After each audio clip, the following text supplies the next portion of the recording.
ಜನಪರ ನ್ಯಾಯಪರ.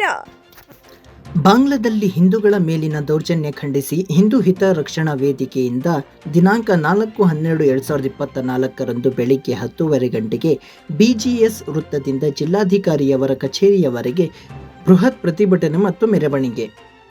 ಬಾಂಗ್ಲಾದೇಶದಲ್ಲಿ ಹಿಂದೂಗಳ ಮೇಲೆ ನಡೆಯುತ್ತಿರುವ ನಿರಂತರ ದೌರ್ಜನ್ಯ, ಹಿಂದೂ ದೇವಾಲಯಗಳ ಧ್ವಂಸದಂತಹ ಕೃತ್ಯಗಳನ್ನು ಖಂಡಿಸಿ ಇದೇ 4ರಂದು ಬುಧವಾರ ನಗರದಲ್ಲಿ ಹಿಂದೂ ಹಿತ ರಕ್ಷಣಾ ವೇದಿಕೆಯಿಂದ ಬೃಹತ್ ಪ್ರತಿಭಟನೆಯನ್ನು ಹಮ್ಮಿಕೊಳ್ಳಲಾಗಿದೆ. ಈ ಹೋರಾಟವನ್ನು ಬೆಂಬಲಿಸಿ ವಿವಿಧ ಮಠಗಳ ಸ್ವಾಮೀಜಿಗಳು, ಸಂಘ ಸಂಸ್ಥೆಗಳ ಮುಖಂಡರು ಮಂಗಳವಾರ ನಗರದಲ್ಲಿ ಪತ್ರಿಕಾಗೋಷ್ಠಿ ನಡೆಸಿ ಹೋರಾಟವನ್ನು ಬೆಂಬಲಿಸಿ ಪ್ರತಿಭಟನೆಯಲ್ಲಿ ಭಾಗವಹಿಸುವುದಾಗಿ ತಿಳಿಸಿದರು. ಈ ಸಂದರ್ಭದಲ್ಲಿ ಬೆಟ್ಟದಹಳ್ಳಿ ಗವಿಮಠದ ಶ್ರೀ ಚಂದ್ರಶೇಖರ ಸ್ವಾಮೀಜಿ, ತಂಗನಹಳ್ಳಿ ಮಠದ ಶ್ರೀ ಬಸವ ಮಹಾಲಿಂಗ ಸ್ವಾಮೀಜಿ, ಬೆಳ್ಳಾವಿಕಾರದ ಮಠದ ಶ್ರೀ ಶಾರದಾ ವೀರಬಸವ ಸ್ವಾಮೀಜಿ, ದೊಡ್ಡಗುಣಿ ಮಠದ ಶ್ರೀ ರೇವಣ್ಣ ಸಿದ್ಧ ಶಿವಾಚಾರ್ಯ ಸ್ವಾಮೀಜಿ, ರಾಮನಹಳ್ಳಿ ಮಠದ ಶ್ರೀ ಶಿವ ಪಂಚಾಕ್ಷರಿ ಸ್ವಾಮೀಜಿಯವರು ಉಪಸ್ಥಿತರಿದ್ದು, ಬುಧವಾರ ಸಿದ್ಧಗಂಗಾ ಮಠದ ಸಿದ್ಧಲಿಂಗ ಸ್ವಾಮೀಜಿ ನೇತೃತ್ವದಲ್ಲಿ ನಗರದಲ್ಲಿ ಪ್ರತಿಭಟನೆ ನಡೆಯಲಿದೆ.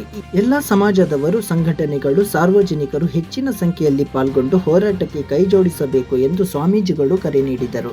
ಈ ಸಂದರ್ಭದಲ್ಲಿ ಹಿಂದೂ ಹಿತ ರಕ್ಷಣಾ ವೇದಿಕೆಯ ಸಹ ಸಂಚಾಲಕರಾದ BG ಪ್ರದೀಪ್ ಕುಮಾರ್, ಮಾಜಿ ಸಚಿವರಾದ ಸೊಗಡು ಶಿವಣ್ಣನವರು, ನಗರ ವೀರಶೈವ ಸಮಾಜ ಸೇವಾ ಸಮಿತಿ ಅಧ್ಯಕ್ಷರಾದ TB ಶೇಖರ್, ಕನ್ನಡ ಸೇನೆ ಜಿಲ್ಲಾಧ್ಯಕ್ಷರಾದ ಕುಮಾರ್, ಮುಖಂಡರಾದ ಸೊಗಡು ಕುಮಾರಸ್ವಾಮಿ, ಪಂಚಾಕ್ಷರಯ್ಯ, ನೇತಾಜಿ ಮೋಹನ್ ಕುಮಾರ್, KP ಮಹೇಶ್, S ರಾಮಚಂದ್ರ ರಾವ್, ಶಬ್ಬೀರ್ ಅಹಮದ್, ಶಿತಾಕಲ್ ಕೃಷ್ಣಯ್ಯ, ತರಕಾರಿ ಮಹೇಶ್, ಆಟೋ ನವೀನ್, ಇಮ್ರಾನ್ ಅಹಮದ್, ಮದನ್ ಮಹಾಲಿಂಗಪ್ಪ, ಶಂಕರಣ್ಣ, ಕ್ಯಾಸಂದ್ರ ಹರೀಶ್ ಇನ್ನು ಮುಂತಾದವರು ಉಪಸ್ಥಿತಿಯಲ್ಲಿದ್ದರು.